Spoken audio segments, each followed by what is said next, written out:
혹시 남편 관식이신 분 진짜 부럽습니다. 금명이한테 관식이가 맨날 그래요. 힘들면 빠꾸. 아빠 여기 있어. 그런 사람이 이 세상에 한 명만 존재해도 얼마나 든든해요. 나는 우리 애들한테 정말 그런 엄마가 되어야 되겠다. 언제든 빠꾸 해도 돼. 엄마가 있어. 괜찮아. 안녕하세요. 캐리스와 다니엘의 엄마 캐담입니다. 제가 드라마를 원래 안 보거든요. 근데 폭삭 속았수다. 이게 너무 감동적이고 너무 마음을 따뜻하게 해준다. 그래서 제가 사실 최근에 좀 그런 게 필요한 상황이다 보니까 좀 봐야겠다. 그래서 좀 약간 마음을 잡고 1편부터 제대로 봤거든요. 근데 1편부터 저 진짜 눈물을 16편까지 이틀 동안 다 봤어요. 너무 감동적이어가지고 사랑이 뭔지, 그러니까 부부, 연인, 그러니까 남녀 간의 진정한 사랑이, 진짜 사랑이 뭔지, 그리고 또 부모 자식 간의 찐 사랑이 뭔지, 와, 그거를 진짜 공부한 것 같아요. 배웠어요. 제대로. 정말 이 드라마 보면서 일단 그 부부 간의 사랑에 대해서 생각을 할 때 거기 보면은 이제 부잣집 와이프가 나오잖아요. 부산길. 그 부산길에 와이프가 있어요. 이제 이 부잣집 사모님이 오해순을 부러워했다라는 이야기를 해요. 그래서 오해순이 너무 황당해가지고, 아니 부잣집 사모님이 저를 왜 부러워해요? 왜냐면은 오해순은 너무 가난하고 너무 고생했거든요. 진짜 맨날 식모살이하고 막 아무리 공부를 열심히 해도 여자라는 이유만으로 인정받지 못하고 막 반장 뭐 이런 것도 못하고 여러 가지로 너무너무 고생을 하고 힘들었단 말이에요. 그랬는데 이제 부잣집 사모님이 자기를 부러워했다니까 도대체 뭐가 부러웠냐 이랬는데, 저는 사실 여러분들 다 느끼셨을 거예요. 이 부잣집 사모님이 오해순이를 왜 부러워했는지 우리 다 알잖아요. 관식이죠, 관식이. 남편이 진심으로 아주 많이 사랑을 해줬죠. 그러니까 여자는 사실 그런 사랑받는다는 확신 느낄 때 가장 행복한 것 같아요. 그게 일반적으로는 사실 연애 초반이라든가 뭐 어느 적정 기간까지는 사랑받는다는 느낌이 너무너무 많이 들죠. 근데 이제 시간이 지나고 결혼을 해서 또 살다 보면은 현실 속에서 이제 막 그런 거 생각할 여력이 없다고 해야 되나? 예, 그냥 그렇게 사는 거죠. 근데 이제 그 오해순이 마지막에 그런 얘기를 하거든요. 내 삶이 너무 힘들었지만 단 한 번도 나는 외롭다고 느낀 적이 없다. 와, 진짜 여자로서 가장 행복한 삶을 산 게 아닌가라는 생각이 들었습니다. 정말 그 부분이 정말 부럽더라고요. 자, 그런데 제가 항상 여러분에게 말씀드리죠. 우리가 통제할 수 있는 거에 집중을 하고 통제할 수 없는 거는 그냥 놔둬야 돼요. 레디고 해야 돼요. 남편이 관식이가 아니야. 그리고 관식이 같은 남편은 세상에 별로 존재하지 않을 거라고 솔직히 생각해요. 그렇기 때문에 관식이가 아닌 내 남편을 보고 막 화를 낼 게 아니라요. 그거 그냥 놔둬 let them, 놔둬요. 놔두고, 그리고 내가 지금 할 수 있는 거에 집중을 해야겠죠. 부모 자식 간의 사랑, 이 부분에 대해서도 확실한 인사이트를 주더라고요. 거기 보면은 이제 영범이가 나오잖아요. 오해순이랑 양관식의 딸 양금명이랑 사귀었던 영범이가 있어요. 영범이의 엄마 아빠와 금명이의 엄마 아빠가 있죠. 이 두 엄마 아빠에 보면은 일단 영범이 엄마는 자기 자녀를 얘는 내 프라이드야 이러면서 내 인생이야 막 이렇게 얘기를 하면서, 그러니까 금명이가 자기 아들의 와이프가 되는 거에 대해서 완전 반대를 대놓고 하거든요. 굉장히 품위 없게 그렇게 한단 말이에요. 결국에는 자기 아들을 이제 본인이 원하는 여자와 결혼을 시키죠. 그리고 그리 행복한 결혼 생활을 못하죠, 당연히. 그래서 이 엄마는 불행하게 살죠. 말년에 굉장히 불행하다는 걸 완전히 다 보여주는 그런 장면이 나오거든요. 근데 거기서 보면은 이거 같아요. 그 엄마가 자기 자식을 사랑하죠. 영범이 엄마도 영범이를 사랑했고, 금명이 엄마도 금명이를 사랑을 했죠. 똑같이 사랑을 하는데, 영범이 엄마는 어떤 방식으로 사랑을 한 거냐면 내 욕심을 채우기 위한 수단으로 자식을 이용을 한 거죠. 자기 욕심을 채우는 걸로. 내 프라이드를, 내 자존심을 지키기 위해서 내 자녀의 행복보다 내 자식이 정말 사랑하는 여자와 결혼하는 행복을 누리고 사는 것이 중요하지 않아요. 그거보다 자기 자신의 욕심을 채우는 게 더 중요했던 거죠. 병든 사랑이죠. 이런 사랑은 결국 불행을 낳는 거죠. 그런데 이제 그 애순이와 간식이 같은 경우에는 정말 금명이의 행복을 바라죠. 그리고 아, 정말 제가 생각할 때 나는 진짜 이런 엄마가 되어야 되겠다라고 생각한 부분이 뭐였냐면, 금명이한테 관식이가 맨날 그래요. 금명이가 처음 학교를 들어갈 때라든가 또 결혼을 할 때라든가 이런 어떤 새로운 것에 도전을 할 때, 처음 시작을 할 때 항상 이래요. 힘들면 빠꾸. 아빠 여기 있어. 저 그게 너무 감동적이더라고요. 그런 사람이 이 세상에 한 명만 존재해도 얼마나 든든해요.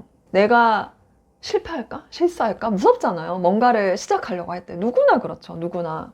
그때 나에게 비빌 언덕이 있어. 근데 그게 꼭 경제적인 것이 아니어도 돼요. 저는 사실 그게 없거든요.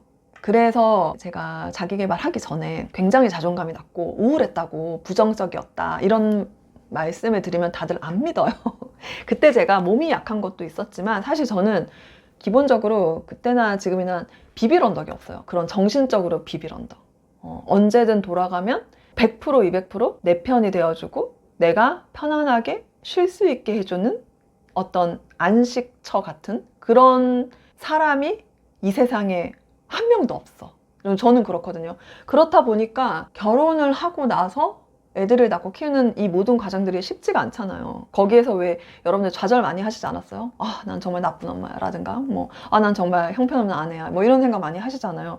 그럴 때마다 뭐랄까 돌아갈 곳이 없는 거죠. 기댈 곳이 없는 거죠. 그렇게 제가 살고 있기 때문에 그 부분을 보는데 너무 부러운 거죠. 그리고 나한테는 그런 엄마가 없지만 나는 우리 애들한테 정말 그런 엄마가 되어야 되겠다. 그런 어떤 다짐, 목표, 새로운 목표가 생겼어요. 언제든 빠꾸 해도 돼. 엄마가 있어. 괜찮아. 그때 그 금명이가 이제 파혼을 하고 집에 왔을 때 계속 먹이잖아요. 바라는 게 없어. 네가 행복하면 돼. 그걸 통해서 내가 뭔가를 얻으려고 하는 게 아니라 그게 다르다는 거예요. 정말. 이게 진짜 사랑이죠. 저 진짜 이런 계산되지 않은, 보상을 바라지 않는 그런 사랑. 사실 그게 진짜 부모의 사랑인데 요즘 또 안 그런 사람들이 있잖아요. 여러분들 연예인들 중에도 예를 들어 박수홍 씨라든가 장윤정 씨라든가 이런 분들 그런 이야기들을 보면 저는 정확하고 구체적인 내용을 알지는 못하지만 제가 그냥 이렇게 조금 읽은 걸로 보면은 그 부모들은 자녀를 통해서 경제적 이득을 굉장히 취하려고 하잖아요. 그런 부모들이 있거든요. 그런데 정말 이런 관식의 애순이 같은 부모님이 훨씬 많을 거예요. 그리고 저는 난 정말 그런 비빌 언덕이 되어야 되겠다. 우리 아이들이 이 험한 세상을 사는데 정말 자신이 없고 도저히 못할 것 같을 때 언제든 돌아올 수 있게 편안하게 쉴 수 있는 그런 엄마. 그런 엄마가 되어야겠다. 그리고 진짜 이 드라마를 다 보면서 느낀 건요. 정말 결국은 아무리 생각해도 이게 정답. 자녀를 잘 키우는 정답. 정답은 엄마가 행복해, 아이가 행복해요. 오해순이가 행복했기 때문에 금명이가 행복했던 거예요. 비록 오해순이 자기가 바라는 많은 것들이 이루지 못했죠. 특히 이제 물질적으로 굉장히 여유롭게 산 적이 없었죠. 그걸 굉장히 바랬지만 그렇게 못했어요. 그럼에도 불구하고 참 행복했죠. 그리고 여러분 행복이요, 행복. 요즘 사람들이 정말 행복에 관심이 많잖아요. 근데 이 드라마를 보면서 다시 느끼는 게 그 오해순이 정말 피눈물 흘리는 고생과 서러움과 이런 것들이 너무나 많았지만 그럼에도 불구하고 말년에도 너무너무 행복하다. 난 참 잘 살았다. 이렇게 살 수 있었던 이유는 이 사람은 자녀에게 뿐만 아니라 주변인에게, 사람들에게 정말 보상을 바라지 않는 사랑을 줘요. 다시 이 삶을 똑같이 살더라도 너무 나는 괜찮아, 좋아. 스티브 잡스가 오늘 하루를 내가 하려고 하는 이 일을 하는 것에 대해서 후회하지 않을 것인가? 후회 안 하는 거. 그렇게 사는 거. 그렇게 사는 건요, 여러분.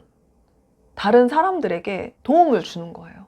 어떤 도움? 보상을 바라지 않고 도와주는 거예요. 정말. 그때 가장 사람이 행복한 것 같아요. 그리고 그렇게 사랑을 줄 때 사랑을 받는 거죠, 그만큼. 그런 사랑을 받게 돼요. 내가 바라지 않고 줬는데 받게 돼요. 바라고 주면 못 받아요. 영범이 엄마처럼. 못 받아. 내 자녀에게 내가 사랑과 관심과 모든 것을 많이 줬어. 줄 때 진짜 바라지 않고 주는 거죠. 근데 사실 이거는 그런 사랑을 받은 사람이 그렇게 사랑을 줄 수 있을 것 같아요. 근데 이제 그런 사랑을 받지 못한 사람이라고 해서 절대 못 주냐? 저는 그렇다고 생각하지 않아요.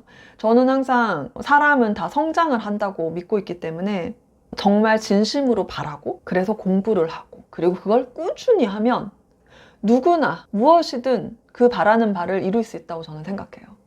그래서 정말 돈을 많이 번다거나 뭐 얼마를 번다 이런 것보다 이게 더 어려운 것 같아요. 더 힘든 것 같아요. 이런 어떤 보상을 바라지 않는 사랑을 주는 사람이 된다라든가 이런 거는 훨씬 더 어려운 일이죠.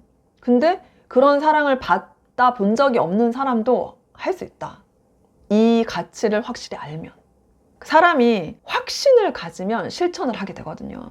아, 이거구나. 저는 정말 드라마를 보고 아, 이거구나. 내가 이게 없어서 참 힘들었었구나. 아, 정말 우리 애들한테는 이걸 진짜 줘야 되겠다. 그리고 또 하나가 정말 나도 애순이처럼 행복하게 살아야 되겠다. 내가 행복해야 되겠다.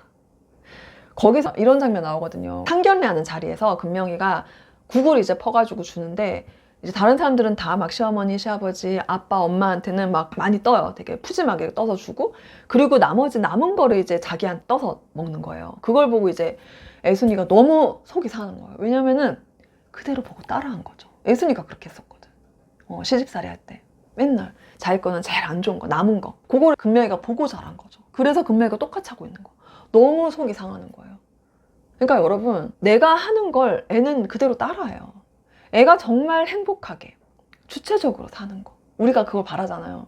얘가 그렇게 행복하게 살기를 바란다면 엄마부터 그렇게 살아야 돼. 그냥 밥 한 그릇 뜨는 것도 내가 정말 맛있는 거, 맛있게 나를 내가 챙겨주고 이렇게 해야지 우리 애도 지가 집 앞 그릇을 잘 챙겨서 먹는 거죠. 딴 사람들만 챙기는 게 아니라. 그렇게 한다는 거예요. 그래서 여러분 정말 행복하세요. 우리 진짜 행복하게 삽시다. 그게 정말 돈이 많고 적은 게 큰 문제가 아니라는 거예요. 그러니까 먹고 살 정도 이상만 되면 돼요. 요즘 다 그렇잖아요. 막 이렇게 당장 끼니 걱정을 하는 그렇게 어려운 사람 많지 않다고요. 지금 제 영상 보고 있는 핸드폰 하나씩 가지고 계신 여러분들은 그렇지 않잖아요. 그러면은 물론 재테크도 해야 되고 그런 거 다 너무너무 중요해요. 돈 공부도 당연히 해야 되고 노후 준비 다 해야 되는 거 맞아요. 그렇지만 지금 내 주변, 내 곁에 있는 소중한 사람한테 보상 바라지 않고 진심으로 사랑을 주는 거, 내가 먼저 주는 거 바라지 말고 그거를 정말 하자고요. 그렇게 할 때 내가 진짜 행복하거든요. 내가 진짜 행복하면 우리 애도 진짜 행복하게 산다는 거. 아, 더 할 말이 되게 많은데 여기까지 하겠습니다. 여러분들 행복하세요. 그리고 내 남편이 관식이 아니라고 너무 뭐라 하지 마세요. 우리가 할 수 있는 거에 집중합시다. 혹시 남편 관식이신 분 진짜 부럽습니다. 오늘 영상 여기까지 할게요.